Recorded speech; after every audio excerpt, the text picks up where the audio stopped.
ভালোবেসে পালিয়ে বিয়ে করার পর যদি মানুষটা আরেকজনকে বিয়ে করে নেয় কেমন লাগবে আপনার? আমি ছোটবেলা থেকে অনেক লাজুক প্রকৃতির ছিলাম। আমার বাড়িতে আমার বাবা মা আমরা 3 ভাই বোন থাকি। আমাদের আর্থিক অবস্থা মধ্যবিত্ত বলা চলে। আমি একটা মেয়েকে প্রচন্ড রকমের ভালোবাসতাম। কতটা ভালোবাসতাম তা হয়তো বলে বোঝাতে পারবো না। ওর বাড়ি আমাদের বাড়ির পাশে, একই পাড়াতে। আমি ওকে খুব পছন্দ করতাম, কিন্তু বলতে সাহস পাইনি। 2022 সালের জানুয়ারি মাসের 10 তারিখ ওকে প্রপোজ করেছিলাম, কিন্তু সে আমাকে সরাসরি রিজেক্ট করে দেয়। কিন্তু তারপরেও আমি হাল ছাড়িনি।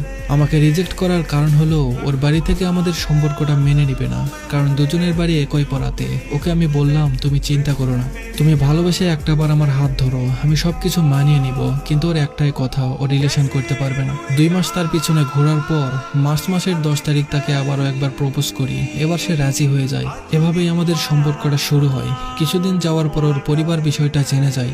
তারপর ওর বাইরে আসা বন্ধ করে দেয়, ওর ফোনটাও নিয়ে নেয়। আমি কোনোভাবেই যোগাযোগ করতে পারছিলাম না।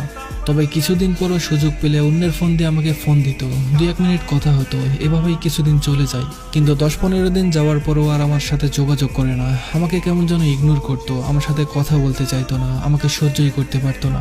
তার কিছুদিন পর সে আমার সাথে একবারে যোগাযোগ বন্ধ করে দেয়। আমি আর কোনোভাবে যোগাযোগ করতে পারছিলাম না। আমি বুঝতে পারছিলাম না ও আমার সাথে কেন এমন করছিল। ও তো এমন ছিল না, হঠাৎ কি হলো ওর? আমার সাথে কথা বলতে না পারলে যে মানুষটা ছটফট করতো, আমাকে দেখার জন্য যে প্রতিদিন বায়না ধরতো, সেই মানুষটার এমন বদলে যাওয়া আমি মেনে নিতে পারছিলাম না। আমি কি করব কিছুই বুঝতে পারছিলাম না। আমি ওর একটা বান্ধবীর সাথে যোগাযোগ করলাম। ওর থেকে যেটা শুনলাম সেটা শোনার জন্য আমি মোটেও প্রস্তুত ছিলাম না। ওর বাবা মা নাকি আমাকে ভুলিয়ে দেওয়ার জন্য ওকে নিয়ে একজন সাধুর কাছে যায়, আর সেই সাধু নাকি ওকে একটা তাবিজ পরিয়ে দেয়। তারপর থেকে ও কেমন যেন হয়ে যায়। এটা শোনার পর খুব কষ্ট পেয়েছিলাম আমি। তারপরও আমি ওর সাথে যোগাযোগ করার অনেক চেষ্টা করেছিলাম, কিন্তু ও কোনোভাবেই আমার সাথে কথা বলতে চায় না। এভাবেই 6টা মাস চলে যায়। 6 মাস যাওয়ার পরও নিজে থেকে আমাকে কল দেয় আর বলে, আমাকে পরিবার থেকে অনেক চাপ দিয়েছে, সেই কারণে তোমাকে ইগনোর করেছিলাম। কিন্তু আমি তোমাকে কষ্ট দিতে চাইনি। কেন যেন তোমার সাথে খারাপ ব্যবহার করতাম, নিজেকে সামলাতে পারতাম না। তারপর থেকে আমাদের রিলেশনটা আবার ঠিক হয়ে যায়। কিন্তু হঠাৎ করে ওর বাড়ি থেকে বিয়ের জন্য চাপ দিতে থাকে। ও আমাকে বলে, তুমি কিছু একটা করো, আমি তোমাকে হারাতে চাই না। আমি ওকে অনেক ভালোবাসতাম, আমি ওকে হারাতে চাই না। তাই আমরা ঠিক করলাম আমরা পালিয়ে যাব। তো 25শে অক্টোবর আমরা বাসা থেকে পালিয়ে যাই। পালিয়ে যাওয়ার 3 দিন পর্যন্ত আমরা ফোন অফ রাখি।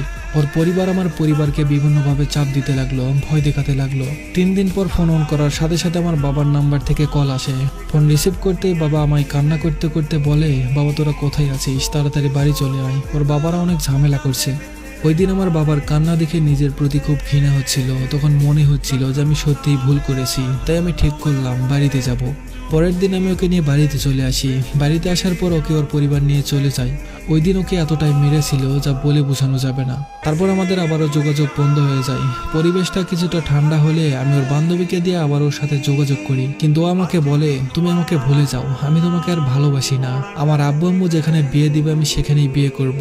তুমি আর আমার সাথে কখনো যোগাযোগ করার চেষ্টা করবে না। তার এই কথা শুনে আমার পায়ের তলা থেকে মাটি সরে যায়। অনেক কান্না করলাম, ওকে অনেক বোঝালাম, কিন্তু ওর মন আর গলাতে পারেনি। তার 1 সপ্তাহ পর ওর আব্বু আম্মুর দেখা ছেলেটাকে বিয়ে করে শ্বশুর বাড়ি চলে যায়। এখন আর ওর সাথে কোনো যোগাযোগ নেই আমার। কথা বলার তৃষ্ণার্ত হলেও তার সাথে আর কথা বলতে পারি না। মাঝে মাঝে খুব ইচ্ছে করে ওর মুখে ভালোবাসি কথাটা শুনতে, কিন্তু আমি জানি এটা আর কখনো সম্ভব না। জানি না ও কেমন আছে, হয়তো ভালোই আছে। আমি চাই সে সারা জীবন ভালোই থাকুক। আচ্ছা, ও কি পারতো না আমার হয়ে থাকতে? আমি কি পারতাম না ওকে সুখে রাখতে? হয়তো পারতাম, আবার হয়তো ও মনে করতো আমি পারতাম না। ওকে ভুলে থাকার অনেক চেষ্টা করেছি, কিন্তু পারছি না।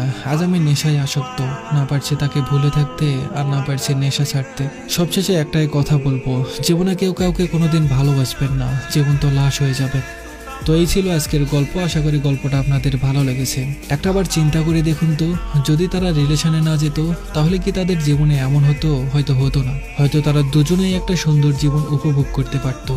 তাই আমি বারবার একটা কথাই বলি, রিলেশনে যাওয়ার দরকার নেই। কাউকে ভালো লাগলে পরিবারকে জানিয়ে বিয়ে করে নিন, আর নয়তো পরিবারের পছন্দে বিয়ে করুন, সুখে থাকবেন। এই ছোট্ট জীবনে এত কষ্ট পাওয়ার কোনো মানেই হয় না।